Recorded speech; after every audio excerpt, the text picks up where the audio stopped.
Soy vigilante de seguridad en una horrible casa abandonada, relatos de terror. Pero justo cuando estaba subiendo el primer escalón, escuché un lamento bajo que venía del fondo del pasillo. Ni siquiera volteé a ver, estaba casi por llegar a la puerta cuando comenzaron a escucharse unas pisadas, solamente que no parecían pisadas de una persona, se escuchaban muy fuertes. Y lo peor de todo es que se estaban dirigiendo hacia mí.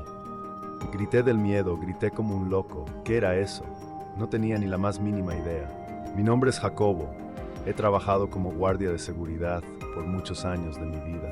La mayor parte de mi carrera ha sido con la misma empresa. Al comienzo solamente trabajaba durante el día, pero de repente salían también trabajos del turno de noche. Este no me gustaba, ya que trabajar el turno de noche en México puede llegar a ser un poco más peligroso que lo habitual. Antes de la siguiente experiencia, había vivido una que otra situación paranormal, pero siempre eran cosas a las que podía darle una posible explicación. Sin embargo, lo que les voy a contar se sale de esa regla. Esta experiencia fue de lejos algo que aún recuerdo con miedo. Yo trabajaba para una empresa privada, ellos me indicaban siempre a dónde tenía que ir. Normalmente eran trabajos dentro de la ciudad. Muy pocas veces me mandaban afuera. En cierta ocasión, mi jefe me dijo que teníamos que cuidar una casa. Era un poco antigua, pero una empresa la había comprado y tenían proyectos para ella. Honestamente, nunca supe qué tipo de proyectos tenían. Lo que sí me sorprendió fue cuando me enteré de qué lugar era. Era una vieja casa a las afueras de la ciudad, como a unos 30 minutos en coche, en un cerro rodeado de árboles. Todo el mundo conocía aquella casa. Sabía a quién había pertenecido, a un antiguo líder de la maña de la ciudad. Tenía ya varios años que había fallecido, pero aún había personas que trabajaban en su nombre. Si no me equivoco, la casa tenía alrededor de 3 años abandonada. Era muy grande, pero después de la muerte del dueño quedó inhabitada. Había rumores de que el gobierno la había confiscado, pero nada se había confirmado.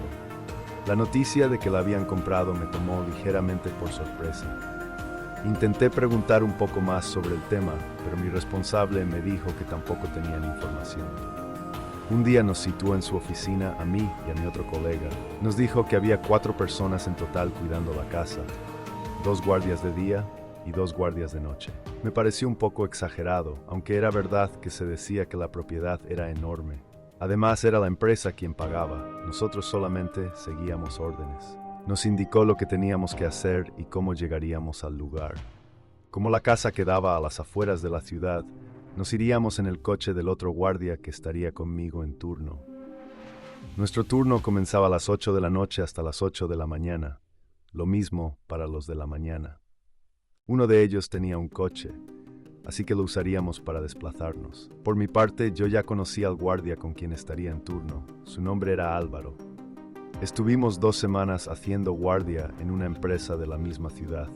Recuerdo que cuando salimos de la junta con el jefe, ambos empezamos a especular sobre la casa, más que nada sobre la persona que la había comprado y cuáles eran los proyectos para ella.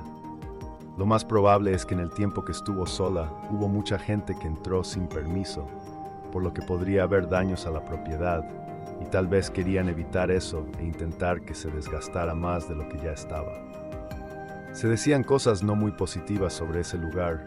Al ser propiedad de un líder de la maña, se rumoreaba que se usaba para distintos tipos de trabajos bajo la mesa, ya que hubo muchas personas que desaparecieron ahí. A mí el tema me generaba interés. Nunca había entrado a la casa y la verdad es que quería conocerla.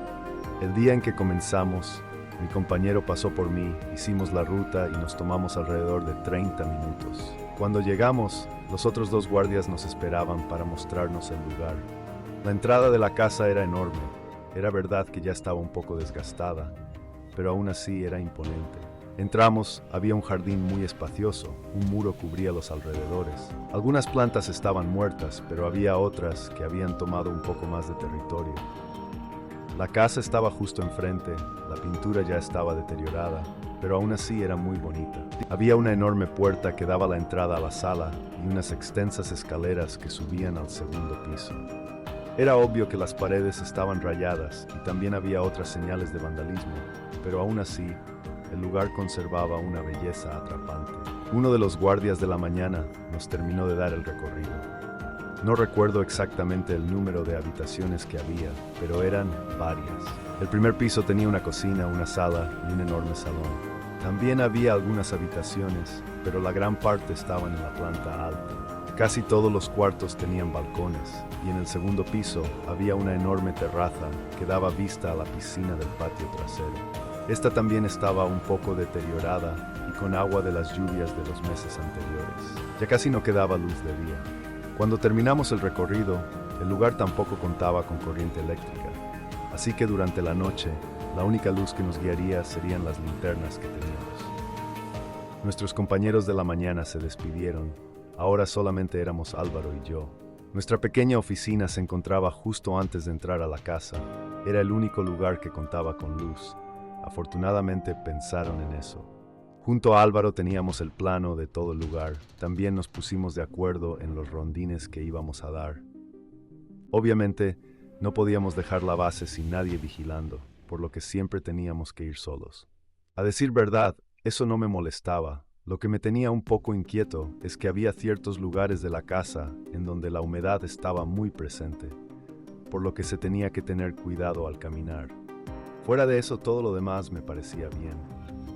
Álvaro fue el primero en hacer el rondín. Le tomó alrededor de 30 minutos, por lo que tomamos ese tiempo como base.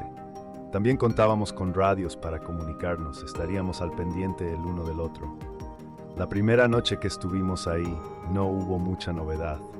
Yo aproveché para ver los cuartos a más detalle, aunque es verdad que tampoco podía hacerlo a fondo por la falta de luz.